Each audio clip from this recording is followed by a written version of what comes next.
Hi friends, welcome back to the channel Tanipriya vlogs and creations. ಇವತ್ತಿನ ವಿಡಿಯೋದಲ್ಲಿ ನಾನು ಸೀರೆಗೆ ಕುಚ್ಚನ್ನು ಮಾಡಿ ತೋರಿಸ್ತಾ ಇದ್ದೀನಿ. ನೋಡಿ, ಸೀರೆ ಬಂದು ಈ ಥರ ಇದೆ.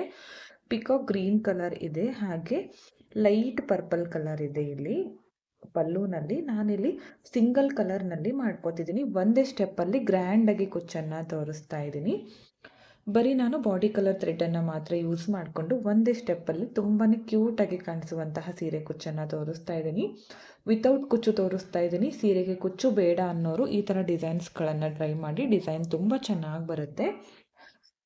ನೋಡಿ, ಬಾಡಿ ಕಲರ್ ಇದೆಯಲ್ಲ ಪಿಕಾಕ್ ಗ್ರೀನು, ಈ ಥ್ರೆಡನ್ನು ಯೂಸ್ ಮಾಡಿಕೊಂಡು ನಾನು ಕುಚ್ಚನ್ನು ಮಾಡಿ ತೋರಿಸ್ತೀನಿ. ಯಾವುದೇ ರೀತಿಯ ಕುಚ್ಚು ಕೂಡ ಹಾಕೋದಿಲ್ಲ, ಓನ್ಲಿ ಸಿಂಗಲ್ ಕಲರ್ ಡಿಸೈನು.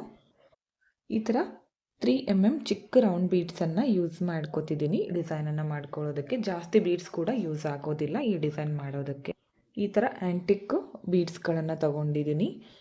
ಈ ಡಿಸೈನ್ ಮಾಡ್ಕೊಳ್ಳುವಾಗ ನಿಮಗೆ ಗೊತ್ತಾಗುತ್ತೆ. ಇದು ಬೇಕು ಅಂದರೆ ಯೂಸ್ ಮಾಡ್ಕೋಬೋದು, ಬೇಡ ಅಂದರೆ ಸ್ಕಿಪ್ ಮಾಡಿಕೊಂಡು ಡಿಸೈನನ್ನು ಸ್ಟಾರ್ಟ್ ಮಾಡ್ಕೋಬೋದು. ಹಾಗೆ ಕ್ರೋಶಾ ನೀಡಲ್ ಬಂದು 0.75 mm ಈ ನೀಡಲನ್ನು ಯೂಸ್ ಮಾಡ್ಕೊತಿದ್ದೀನಿ. 11 ಆದರೂ ನಡೆಯುತ್ತೆ. ಸೀರೆಗೆ ಮಾಡ್ತಾ ಇದ್ದರೆ ಪಲ್ಲು ರೈಟ್ ಸೈಡಿಂದ ಸ್ಟಾರ್ಟಿಂಗಿಂದನೇ ಸ್ಟಾರ್ಟ್ ಮಾಡ್ಕೋಬೇಕು. ಅದು ಕೂಡ ಸೀದಾ ಕಡೆಯಿಂದನೇ ಮಾಡ್ಕೋಬೇಕು. ಆದರೆ ಈ ಡಿಸೈನ್ ಇದೆಯಲ್ಲ, ಪ್ರತಿಯೊಂದು ಡಿಸೈನ್ಗೂ ನಾವು ಸೀದಾ ಕಡೆಯಿಂದ ಸ್ಟಾರ್ಟ್ ಮಾಡ್ಕೊತಿದ್ವಿ. ಆದರೆ ಈ ಡಿಸೈನ್ಗೆ ಸ್ವಲ್ಪ ಡಿಫ್ರೆಂಟಾಗಿ ಮಾಡ್ಕೊಳ್ಳೋಣ. ಉಲ್ಟಾ ಕಡೆಯಿಂದ ಡಿಸೈನನ್ನು ನಾನು ಸ್ಟಾರ್ಟ್ ಮಾಡ್ಕೊತಿದ್ದೀನಿ. ಅರಳೆ ದಾರ ರೆಡಿ ಮಾಡ್ಕೊಂಡ್ಮೇಲೆ ತೋರಿಸ್ತೀನಿ ನಿಮಗೆ ಯಾವ ಥರ ಹಾಕ್ಕೋಬೇಕಂತ. ಹಾಗೆ ಸಬ್ಸ್ಕ್ರೈಬ್ ಮಾಡ್ಕೊಳ್ದೆ ನೋಡ್ತಾ ಇದ್ದರೆ ಪ್ಲೀಸ್ ಚಾನಲ್ನ ಸಬ್ಸ್ಕ್ರೈಬ್ ಮಾಡಿಕೊಂಡು ವಿಡಿಯೋಗಳನ್ನು ನೋಡಿ. ಹಾಗೆ ಸ್ಕಿಪ್ ಮಾಡದೆ ಕೊನೆವರೆಗೂ ನೋಡಿ, ಡಿಸೈನ್ ಕಂಪ್ಲೀಟಾಗಿ ಅರ್ಥ ಆಗುತ್ತೆ ನಿಮಗೆ. ಓಕೆ, ನೋಡಿ, ಸೀರೆಗೆ ಎಷ್ಟು ಬೇಕೋ ಅಷ್ಟು ಒಂದು ಅಂದಾಜು ಮೇಲೆ ಅರಳೆ ದಾರನ ಈ ಥರ ರೆಡಿ ಮಾಡಿ ಇಟ್ಕೊಂಡಿದ್ದೀನಿ. ಇದಕ್ಕೆ ಈ ಥರ ಗಂಟಾಕಿ ರೆಡಿ ಮಾಡ್ಕೊಂಡಿದ್ದೀನಿ. ಓಕೆ, ನೋಡಿ, ಆವಾಗಲೇ ಹೇಳಿದ್ನಲ್ಲ, ಈ ಡಿಸೈನನ್ನು ನಾನು ಉಲ್ಟಾ ಕಡೆಯಿಂದ ತೋರಿಸ್ತಾ ಇದ್ದೀನಿ. ಯಾಕಂದರೆ ಉಲ್ಟಾ ಮಾಡಿಕೊಂಡಾಗ ಅದು ಕರೆಕ್ಟಾಗಿ ಬರುತ್ತೆ. ತೋರಿಸ್ತೀನಿ ನಿಮಗೆ. ಡಿಸೈನ್ ಮಾಡಿಕೊಂಡಾಗ ನಿಮಗೂ ಕೂಡ ಗೊತ್ತಾಗುತ್ತೆ.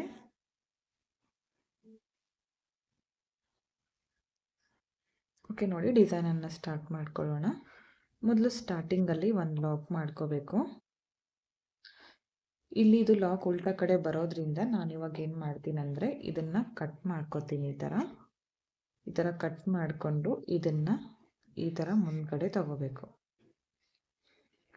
ತಗೊಂಡು ನಾರ್ಮಲ್ ಆಗಿ ನಾಟ್ ಹಾಕ್ತೀವಲ್ಲ, ಆ ಥರ ಹಾಕ್ಕೊಂಡ್ರೆ ಇದು ಗಂಟು ಬ್ಯಾಕ್ ಸೈಡಲ್ಲಿ ಬಂದುಬಿಡುತ್ತೆ. ಅದಕ್ಕೋಸ್ಕರ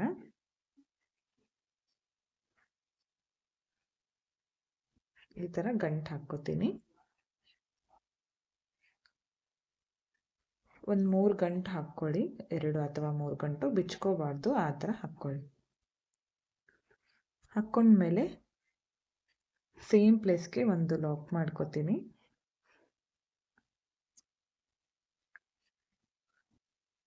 ಅದಾದಮೇಲೆ ಇಲ್ಲಿಂದ 4 ಚೈನ್ಗಳನ್ನು ಹಾಕ್ತೀನಿ. 4 ಚೈನ್ ಹಾಕಿ ಸ್ಟ್ರೇಟಾಗಿ ನೋಡ್ಕೊಳ್ಳಿ, ಎಲ್ಲಿಗೆ ಬರುತ್ತೋ ನೋಡಿಕೊಂಡು ಕರೆಕ್ಟಾಗಿಟ್ಟು ಲಾಕನ್ನು ಮಾಡ್ಕೋಬೇಕು. ಜಾಸ್ತಿ ಒಳಗಡೆನೂ ಬೇಡ, ದೂರನೂ ಬೇಡ, ಕರೆಕ್ಟಾಗಿ ಮಾಡ್ಕೊಳ್ಳಿ ಲಾಕು. ಅದಾದಮೇಲೆ 6 ಚೈನ್ಗಳನ್ನು ಹಾಕ್ತೀನಿ.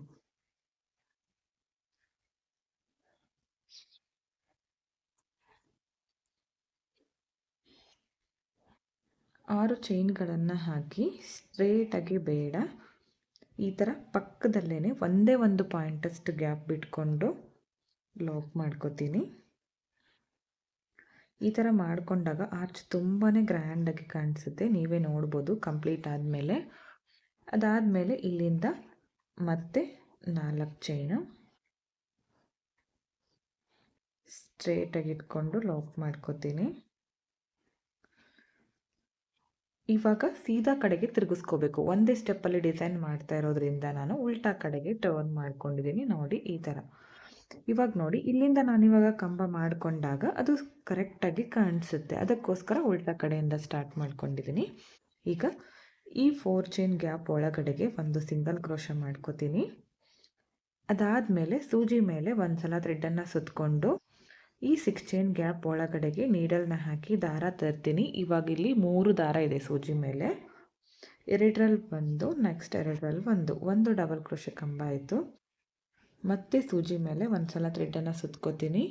ಸೇಮ್ ಪ್ಲೇಸ್ಗೆ ನೀಡಲ್ನ ಹಾಕಿ ದಾರನ ತಂದು 2 ದಾರನ 1 ಮಾಡ್ತೀನಿ. ನೆಕ್ಸ್ಟ್ 2 ದಾರನ 1 ಮಾಡ್ತೀನಿ. 2 ಡಬಲ್ ಕ್ರೋಶೆ ಕಂಬ ಆಯಿತು. ಸೇಮ್ ಪ್ಲೇಸ್ಗೆ ಡಬಲ್ ಕ್ರೋಶೆ ಕಂಬ, 3ನೇ ಡಬಲ್ ಕ್ರೋಶೆ ಕಂಬ, 6 ಚೈನ್ ಗ್ಯಾಪ್ ಒಳಗಡೆಗೆ ಡಬಲ್ ಕ್ರೋಶೆ ಕಂಬಗಳನ್ನು ಮಾಡ್ತಾ ಹೋಗಬೇಕು. ತ್ರಿಬಲ್ ಕ್ರೋಶೆ ಕಂಬ ಕೂಡ ಮಾಡ್ಕೋಬೋದು, ಅದು ಕೂಡ ಚೆನ್ನಾಗಿ ಕಾಣಿಸುತ್ತೆ. ಇವಾಗ ಈ 6 ಚೈನ್ ಗ್ಯಾಪು ಫಿಲ್ ಆಗೋಕ್ಕೆ ಎಷ್ಟು ಹಿಡಿಸುತ್ತೋ ಅಷ್ಟು ಡಬಲ್ ಕ್ರೋಶೆ ಕಂಬಗಳನ್ನು ಮಾಡ್ಕೋಬೇಕು. ಎಲ್ಲ ಕಂಬಗಳು ಒಂದೇ ಸಮವಾಗಿ ಬರಬೇಕು ಫ್ರೆಂಡ್ಸ್, ಆವಾಗ ಮಾತ್ರ ಡಿಸೈನ್ ನೀಟಾಗಿ ಕಾಣಿಸುತ್ತೆ. ಹಾಗೆ ಎಲ್ಲ ಆರ್ಚ್ಗಳು ಒಂದೇ ಸಮವಾಗಿ ಕಾಣಿಸುತ್ತೆ. ಒಂದು ಫಸ್ಟ್ ಆರ್ಚ್ಗೆ ನಾವು ಎಷ್ಟು ಕಂಬ ಮಾಡ್ಕೊಂಡಿರ್ತೀವೋ ಸೀರೆ ಪೂರ್ತಿ ಕಂಪ್ಲೀಟ್ ಆಗೋವರೆಗೂ ಸೇಮ್ ಕೌಂಟಿಂಗಲ್ಲಿ ಕಂಬ ಮಾಡಿಕೊಂಡ್ರೆ ಆರ್ಚ್ಗಳು ಒಂದೇ ಸಮವಾಗಿ ತುಂಬಾ ಚೆನ್ನಾಗಿ ಬರುತ್ತೆ. 11 ಕಂಬ ಆಗಿದೆ. ಈ ಗ್ಯಾಪ್ ಒಳಗಡೆಗೆ ನಾನು 12 ಕಂಬ ಮಾಡ್ಕೋತೀನಿ. ಸಮವಾಗಿ ಬರೋ ಥರ ಮಾಡ್ಕೊಳ್ಳಿ. ಕಂಬಗಳು ಬೆಸ ಸಂಖ್ಯೆಯಲ್ಲೇ ಬೇಡ, ಸಮ ಸಂಖ್ಯೆಯಲ್ಲಿ ಮಾಡ್ಕೊಳ್ಳಿ. 10 ಅಥವಾ 12 ಇಲ್ಲ 14 ಈ ಥರ ಮಾಡ್ಕೊಳ್ಳಿ. 12 ಕಂಬ ಮಾಡ್ಕೊಂಡಿದ್ದೀನಿ. ಇದನ್ನು ಈ 4 ಚೈನ್ ಗ್ಯಾಪ್ ಒಳಗಡೆಗೆ ಲಾಕ್ ಮಾಡ್ಕೋತೀನಿ. ಅದಾದಮೇಲೆ ಒಂದು ಡೈರೆಕ್ಟಾಗಿ ಸೀರೆಗೆ ಕೂಡ ಲಾಕ್ ಮಾಡ್ಕೋತೀನಿ. ನೋಡಿ, ಇದು ಫ್ರಂಟಲ್ಲಿ ಬರುತ್ತೆ. ಈಗ ಮತ್ತೆ ನಾನು ಬ್ಯಾಕ್ ಸೈಡ್ಗೆ ಟರ್ನ್ ಮಾಡ್ಕೋತೀನಿ. ಬ್ಯಾಕ್ ಸೈಡಿಂದ ಆರ್ಚ್ ನೋಡಿ ಈ ಥರ ಕಾಣಿಸ್ತಾ ಇದೆ. ಇವಾಗ ಇಲ್ಲಿ ಆರ್ಚ್ ಮೇಲೆ ಹೋಲ್ ಕಾಣಿಸ್ತಿದೆಯಲ್ಲ, ಫಸ್ಟ್ ಹೋಲ್ಗೆ ಒಂದು ಸಿಂಗಲ್ ಕ್ರೋಶನ ಮಾಡ್ಕೋಬೇಕು, ಅಥವಾ ಲಾಕ್ 2 ಒಂದೇ. ಈಗ ನೆಕ್ಸ್ಟ್ ಹೋಲ್ಗೆ ಮತ್ತೆ ಒಂದು ಸಿಂಗಲ್ ಕ್ರೋಶ, ಮತ್ತೆ ಸೇಮ್. ಮೊದಲು ನಾನಿಲ್ಲಿ 6 ಸಲ ಸಿಂಗಲ್ ಕ್ರೋಶನ ಮಾಡ್ಕೋತೀನಿ. ಮೊದಲು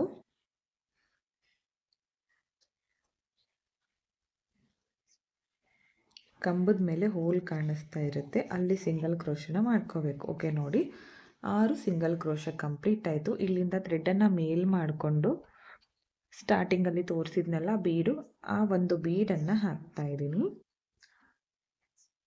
ಬೀಡ್ ಹಾಕಿದ ಮೇಲೆ ನೆಕ್ಸ್ಟ್ ಪಕ್ಕದಲ್ಲಿರೋ ಹೋಲ್ಗೆ ಒಂದು ಸಿಂಗಲ್ ಕ್ರೋಶ ಮಾಡ್ಕೋಬೇಕು. ಮತ್ತೆ ನೆಕ್ಸ್ಟ್ ಹೋಲ್ಗೆ ಮತ್ತೆ ಒಂದು ಸಿಂಗಲ್ ಕ್ರೋಶ. ಬೀಡ್ ಹಾಕಿದ ಮೇಲೂ ಕೂಡ 6 ಸಿಂಗಲ್ ಕ್ರೋಶನ ಮಾಡ್ಕೋತೀನಿ. ಬೀಡ್ ಹಾಕೋಕ್ಕೂ ಮೊದಲು 6 ಸಿಂಗಲ್ ಕ್ರೋಶ, ಬೀಡ್ ಹಾಕಿದ ಮೇಲೆ 6 ಸಿಂಗಲ್ ಕ್ರೋಶ. ಇವಾಗ ಇದನ್ನು ಸೀರೆಗೆ ಡೈರೆಕ್ಟಾಗಿ ಲಾಕನ್ನು ಮಾಡ್ಕೋತೀನಿ. ಇದು ಬ್ಯಾಕ್ ಸೈಡಿಂದ ಈ ಥರ ಕಾಣಿಸ್ತಾ ಇದೆ. ಫ್ರಂಟಿಂದ ತೋರಿಸ್ತೀನಿ ನಿಮಗೆ. ನೋಡಿ, ಸೀದಾ ಕಡೆಯಿಂದ ಈ ಥರ ಕಾಣಿಸುತ್ತೆ. ತುಂಬ ಚೆನ್ನಾಗಿ ಬರುತ್ತೆ ಆರ್ಚ್. ಸೀರೆ ಪೂರ್ತಿ ಈ ಥರ ಆರ್ಚನ್ನು ಮಾಡಿಕೊಂಡಾಗ ತುಂಬ ಚೆನ್ನಾಗಿರುತ್ತೆ ಡಿಸೈನು. ಇಲ್ಲಿಂದ ಥ್ರೆಡನ್ನು ಮತ್ತೆ ಇವಾಗ ಮೇಲ್ ಮಾಡ್ಕೋತೀನಿ. ಥ್ರೆಡನ್ನು ಮೇಲ್ ಮಾಡಿಕೊಂಡು ಇವಾಗ ಈ ಸ್ಟಾರ್ಟಿಂಗಲ್ಲಿ ತೋರಿಸಿದ್ನೆಲ್ಲ ಈ ಬೀಡನ್ನು ಆ್ಯಡ್ ಮಾಡ್ಕೋತಿದ್ದೀನಿ. ಬೀಡ್ ಹಾಕ್ಕೊಂಡು ಬೀಡ್ ಲಾಕ್, ಅದು ಎಲ್ಲಿಗೆ ಬರುತ್ತೋ ನೋಡಿಕೊಂಡು ಲಾಕ್ ಮಾಡ್ಕೋಬೇಕು.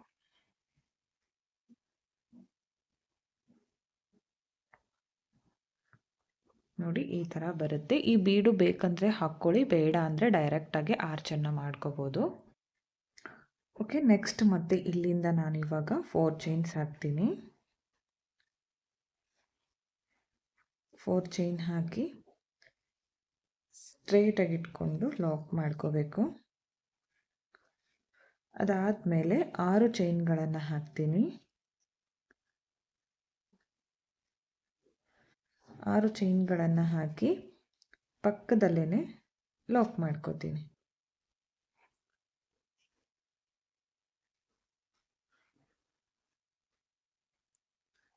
ಇಲ್ಲಿಂದ ಮತ್ತೆ ಇವಾಗ 4 ಚೈನು, 6 ಚೈನ್ ಹಾಕಿ ಲಾಕ್ ಮಾಡ್ಕೊಂಡ್ಮೇಲೆ 4 ಚೈನು ಸ್ಟ್ರೇಟಾಗಿ ಇಟ್ಕೊಂಡು ಲಾಕ್ ಮಾಡ್ಕೋತೀನಿ. ಇವಾಗ ಮತ್ತೆ ಡಿಸೈನನ್ನು ಸೀದಾ ಕಡೆಗೆ ಈ ಥರ ಟರ್ನ್ ಮಾಡ್ಕೋತೀನಿ. ನೋಡಿ, ಫ್ರಂಟಿಂದ ಈ ಥರ ಕಾಣಿಸುತ್ತೆ. ಕಂಪ್ಲೀಟ್ ಆದಮೇಲೆ ಫೈನಲ್ ಲುಕ್ ತುಂಬ ಚೆನ್ನಾಗಿ ಬರುತ್ತೆ. ಇಲ್ಲಿಂದ 4 ಚೈನ್ ಗ್ಯಾಪ್ ಒಳಗಡೆಗೆ ಒಂದು ಸಿಂಗಲ್ ಕ್ರೋಶ. ಇಲ್ಲಿಂದ ಸೂಜಿ ಮೇಲೆ ಒಂದ್ಸಲ ಥ್ರೆಡನ್ನು ಸುತ್ತಕೊಂಡು 6 ಚೈನ್ ಗ್ಯಾಪ್ ಒಳಗಡೆಗೆ ಡಬಲ್ ಕ್ರೋಶ ಕಂಬ, ಮತ್ತೆ ಸೇಮ್ ಮತ್ತೊಂದು ಡಬಲ್ ಕ್ರೋಶ ಕಂಬ, ಸೂಜಿ ಮೇಲೆ ಒಂದ್ಸಲ ಥ್ರೆಡನ್ನು ಸುತ್ಕೋಬೇಕು. 6 ಚೈನ್ ಗ್ಯಾಪಲ್ಲಿ ನೀಡಲ್ನ ಹಾಕಿ ದಾರ ತಂದು ಡಬಲ್ ಕ್ರೋಶ ಕಂಬನ ಮಾಡ್ಕೋಬೇಕು. ಸ್ಟಾರ್ಟಿಂಗ್ ಫಸ್ಟ್ ಆರ್ಚ್ಗೆ ನಾನು 12 ಕಂಬ ಮಾಡ್ಕೊಂಡಿದ್ನಲ್ಲ, ಇಲ್ಲೂ ಕೂಡ 12 ಡಬಲ್ ಕ್ರೋಶ ಕಂಬನೇ ಮಾಡ್ಕೋತೀನಿ. ಇದೇ ಥರ ಮಾಡ್ಕೊಳ್ಳಿ. ಇಲ್ಲೂ ಕೂಡ 12 ಕಂಬ ಮಾಡ್ಕೊಂಡಿದ್ದೀನಿ. ಇದನ್ನು ಈ 4 ಚೈನ್ ಒಳಗಡೆಗೆ ಲಾಕ್ ಮಾಡ್ಕೋತೀನಿ. ಅದಾದಮೇಲೆ ಈ ಲಾಕ್ ಮೇಲೆ ಒಂದ್ಸಲ ಲಾಕ್ ತಗೋತೀನಿ. ನೆಕ್ಸ್ಟ್ ಇಲ್ಲಿಂದ ಮತ್ತೆ ಡಿಸೈನನ್ನು ಈ ಥರ ತಿರುಗಿಸ್ಕೊಳ್ಳಿ ಉಲ್ಟಾ ಕಡೆಗೆ. ಇಲ್ಲಿಂದ ಇವಾಗ ಡೈರೆಕ್ಟಾಗಿ ಕಂಬದ ಮೇಲೆ ಫಸ್ಟ್ ಹೋಲ್ಗೆ ಸಿಂಗಲ್ ಕ್ರೋಶ ಮಾಡ್ಕೋಬೇಕು. ಮತ್ತು ನೆಕ್ಸ್ಟ್ ಹೋಲ್ಗೆ ಮತ್ತೊಂದು ಸಿಂಗಲ್ ಕ್ರೋಶ ಅಥವಾ ಲಾಕ್ ಎರಡು ಒಂದೇ. 3 ಸಿಂಗಲ್ ಕ್ರೋಶ ಆಯಿತು. 4ನೇ ಸಿಂಗಲ್ ಕ್ರೋಶ, 5ನೇ ಸಿಂಗಲ್ ಕ್ರೋಶ, 6ನೇ single crochet. Okay, 6 single crochet complete ಆದಮೇಲೆ ಥ್ರೆಡನ್ನು ಮೇಲ್ ಮಾಡಿಕೊಂಡು ಬೀಡನ್ನು ಹಾಕಬೇಕು. ಬೀಡ್ ಹಾಕಿದ ಮೇಲೆ ಬೀಡೇನು ಲಾಕ್ ಮಾಡ್ಕೊಳ್ಳೋದು ಬೇಡ, ಡೈರೆಕ್ಟಾಗಿ ನೆಕ್ಸ್ಟ್ ಹೋಲ್ಗೆ ಸಿಂಗಲ್ ಕ್ರೋಶ. ಬೀಡು ಕರೆಕ್ಟಾಗಿ ಮಿಡಲ್ನಲ್ಲಿ ಬರೋ ಥರ ಮಾಡ್ಕೊಳ್ಳಿ. ಈ ಚಿಕ್ಕ ಬೀಡ್ ಇದೆಯಲ್ಲ, ಇದು ನೀವು ಸೀರೆಯಲ್ಲಿ ಬಾರ್ಡರಲ್ಲಿ ಗೋಲ್ಡ್ ಬಂದಿದ್ರೆ ಗೋಲ್ಡ್ ಹಾಕಿ, ಸಿಲ್ವರ್ ಬಂದಿದ್ರೆ ಸಿಲ್ವರ್, ಕಾಪರ್ ಬಂದಿದ್ರೆ ಕಾಪರ್, ಆ ಥರ ಹಾಕ್ಕೊಳ್ಳಿ. ಡಿಸೈನ್ ಚೆನ್ನಾಗಿ ಕಾಣಿಸುತ್ತೆ. ಯಾವ ಕಲರ್ ಬಂದಿರುತ್ತೋ ಆ ಕಲರ್ ಬೀಡನ್ನು ಯೂಸ್ ಮಾಡಿ.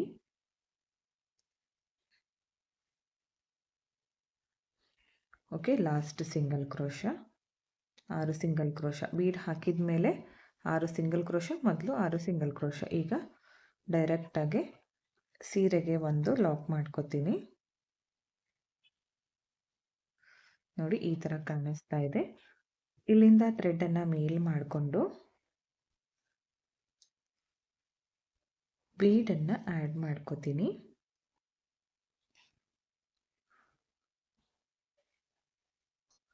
ಬೀಡ್ ಹಾಕಿದ ಮೇಲೆ ಬೀಡ್ ಲಾಕ್ ಮಾಡಿಕೊಂಡು ಸ್ಟ್ರೇಟಾಗಿ ಎಲ್ಲಿಗೆ ಬರುತ್ತೋ ಅಲ್ಲಿಗೆ ನೋಡಿಕೊಂಡು ಲಾಕ್ ಮಾಡ್ಕೊಳ್ಳಿ. ಈ ಬೀಡ್ ಬದಲಿ ಯಾವುದಾದ್ರೂ ಬೀಡನ್ನು ಯೂಸ್ ಮಾಡ್ಕೋಬೋದು, ಇದೇ ಹಾಕಬೇಕಂತೇನಿಲ್ಲ. ನೋಡ್ತಾ ಇರ್ಬೋದು, ಫ್ರಂಟಿಂದ ಈ ಥರ ಕಾಣಿಸ್ತಾ ಇದೆ. ಇವಾಗ ನೆಕ್ಸ್ಟ್ ಮತ್ತೆ ಇಲ್ಲಿಂದ 4 ಚೈನ್ಸ್ ಸ್ಟ್ರೇಟಾಗಿ ಇಟ್ಕೊಂಡು ಲಾಕ್ ಮಾಡ್ಕೋಬೇಕು. ಇದೇ ಥರ ನೀವು ಪೂರ್ತಿ ಸೀರೆನ ಕಂಟಿನ್ಯೂ ಮಾಡ್ಕೊಳ್ಳಿ. ಅದಾದಮೇಲೆ 6 ಚೈನ್ ಹಾಕ್ಕೊಂಡ್ಮೇಲೆ ಅದನ್ನು ಒಳಗಡೆಗೆ ಲಾಕ್ ಮಾಡ್ಕೋಬೇಕು. ಈ ಥರ ದೂರ ಮಾಡ್ಕೋಬಾರ್ದು, ಒಳಗಡೆಗೆ ಲಾಕ್ ಮಾಡ್ಕೋಬೇಕು. ಮತ್ತು ಅದಾದಮೇಲೆ 4 ಚೈನ್ಸು. ನೆಕ್ಸ್ಟ್ ಡಿಸೈನನ್ನು ಸೀದಾ ಕಡೆಗೆ ಟರ್ನ್ ಮಾಡಿಕೊಂಡು ಆರ್ಚ್ ಮಾಡ್ಕೋಬೇಕು. ಅದಾದಮೇಲೆ ನೆಕ್ಸ್ಟ್ ಬ್ಯಾಕ್ ಸೈಡ್ ಟರ್ನ್ ಮಾಡಿಕೊಂಡು ಈ ಥರ ಸಿಂಗಲ್ ಕ್ರೋಶನ ಮಾಡ್ಕೋಬೇಕು. ನಾನು ಸೀರೆ ಪೂರ್ತಿ ಕಂಪ್ಲೀಟ್ ಆದಮೇಲೆ ತೋರಿಸ್ತೀನಿ ಫೈನಲ್ ಲುಕ್ ಯಾವ ಥರ ಬಂದಿದೆ ಅಂತ. ಓಕೆ ಫ್ರೆಂಡ್ಸ್, ನೋಡಿ ಪೂರ್ತಿ ಸೀರೆ ಕಂಪ್ಲೀಟ್ ಆಗಿದೆ. ಈ ಥರ ಆರ್ಚ್ಗಳನ್ನು ನಾನು ಸೀರೆ ಪೂರ್ತಿ ಮಾಡ್ಕೊಂಡಿದ್ದೀನಿ. ಸ್ಟಾರ್ಟಿಂಗ್ 2 ಆರ್ಚ್ಗಳನ್ನು ನೀಟಾಗಿ ತೋರಿಸಿದ್ದೆ ನಿಮಗೆ. ಇದೇ ಥರ ಎಂಡ್ವರೆಗೂ ಮಾಡ್ಕೊಂಡಿದ್ದೀನಿ. ಇದನ್ನು ಉಲ್ಟಾ ಕಡೆಯಿಂದ ಸ್ಟಾರ್ಟ್ ಮಾಡ್ಕೊಂಡಿದ್ನಲ್ಲ, ಈಗ ಸೀದಾ ಕಡೆಯಿಂದ ಸ್ಟಾರ್ಟಿಂಗಲ್ಲಿ ಇದು ಎಂಡ್ ಆಗಿದೆ. ಇಲ್ಲಿ ಲಾಸ್ಟಲ್ಲಿ ಲಾಕ್ ಮಾಡ್ಕೊಂಡ್ಮೇಲೆ 1-2 ಚೈನ್ ಹಾಕಿ ಥ್ರೆಡನ್ನು ಕಟ್ ಮಾಡಿಕೊಂಡು ಇಲ್ಲಿ ಎಂಡಲ್ಲಿ ಬ್ಯಾಕ್ ಸೈಡಲ್ಲಿ ಗಮ್ ಹಚ್ಚಿ ನಾನು ಅಟ್ಯಾಚ್ ಮಾಡ್ಕೊಂಡಿದ್ದೀನಿ. ನೋಡ್ತಾ ಇರ್ಬೋದು ಎಷ್ಟು ನೀಟಾಗಿ ಬಂದಿದೆ. ಎಲ್ಲ ಆರ್ಚ್ಗಳು ಒಂದೇ ಸಮವಾಗಿ ಬಂದಿದೆ. ಯಾಕಂದರೆ ನಾನು ಎಲ್ಲ ಆರ್ಚ್ಗಳಿಗೂ ಕೂಡ 12 ಕಂಬನೇ ಮಾಡ್ಕೊಂಡಿದ್ದೀನಲ್ಲ, ಅದಕ್ಕೋಸ್ಕರ ಡಿಸೈನ್ ಕೂಡ ತುಂಬಾ ನೀಟಾಗಿ ಬಂದಿದೆ. ಫಿನಿಶಿಂಗ್ ಕೂಡ ಚೆನ್ನಾಗಿ ಬಂದಿದೆ. ಹಾಗೆ ಸೀರೆಗೆ ಕುಚ್ಚು ಬೇಡ ಅನ್ನೋರು ಈ ಥರ ಡಿಸೈನ್ಸ್ಗಳನ್ನು ಟ್ರೈ ಮಾಡಿ. ತುಂಬ ಚೆನ್ನಾಗಿ ಕಾಣಿಸುತ್ತೆ ಸೀರೆ ಪೂರ್ತಿ ಆರ್ಚ್ಗಳು. ಹಾಗೆ ಬೀಡ್ಸ್ ಕೂಡ ಜಾಸ್ತಿ ಬರೋದಿಲ್ಲ, ಬೀಡು ಕಲರ್ ಹೋಗೋದಿಲ್ಲ. ಇದು ಸ್ವಲ್ಪ ದಿನ ಬರುತ್ತೆ. ನೀವು ಕಲರ್ ಹೋಗದೆ ಇರೋ ಬೀಡ್ಗಳನ್ನು ಯೂಸ್ ಮಾಡ್ಕೊಳ್ಳಿ. ತುಂಬ ಚೆನ್ನಾಗಿ ಕಾಣಿಸ್ತಾ ಇತ್ತು ಫ್ರೆಂಡ್ಸ್ ಡಿಸೈನ್ ಮಾತ್ರ. ಈ ಡಿಸೈನ್ಗೆ 500 ಅರೌಂಡ್ ಚಾರ್ಜ್ ಮಾಡ್ಕೋಬೋದು. ಯಾಕಂದರೆ ಆರ್ಚ್ಗಳು ಜಾಸ್ತಿ ಬರುತ್ತಲ್ಲ, ಅದಕ್ಕೋಸ್ಕರ ಸ್ವಲ್ಪ ಪ್ರೈಸಸನ್ನು ಜಾಸ್ತಿ ಮಾಡ್ಕೋಬೋದು. ನಿಮಗೂ ಕೂಡ ಇಷ್ಟ ಆಯಿತು ಅನ್ಕೋತೀನಿ ಫ್ರೆಂಡ್ಸ್. ಇಷ್ಟ ಆಗಿದ್ರೆ ಒಂದು ಲೈಕ್ ಮಾಡಿ, ಹಾಗೆ ಫ್ರೆಂಡ್ಸ್ಗಳಿಗೆ ಶೇರ್ ಮಾಡಿ. ವಿಡಿಯೋನ ಸಬ್ಸ್ಕ್ರೈಬ್ ಮಾಡ್ಕೊಳ್ಳದೆ ನೋಡ್ತಾ ಇದ್ದರೆ ಪ್ಲೀಸ್ ಚಾನಲ್ನ ಸಬ್ಸ್ಕ್ರೈಬ್ ಮಾಡ್ಕೊಳ್ಳಿ. ಪಕ್ಕದಲ್ಲಿರೋ ಬೆಲ್ ಐಕನ್ನ ಕ್ಲಿಕ್ ಮಾಡಿ ಆಲ್ ಅನ್ನೋ ಆಪ್ಷನ್ನ ಸೆಲೆಕ್ಟ್ ಮಾಡಿಕೊಂಡ್ರೆ ನಾನು ವಿಡಿಯೋ ಹಾಕಿದ ತಕ್ಷಣ ಮೊದಲು ನಿಮಗೆ ನೋಟಿಫಿಕೇಶನ್ ಬಂದು ತಲುಪುತ್ತೆ. ವಿಡಿಯೋನ ಸ್ಕಿಪ್ ಮಾಡದೆ ಕೊನೆವರೆಗೂ ನೋಡಿದ್ದಕ್ಕೆ thank you friends. Thank you for watching. Thank you.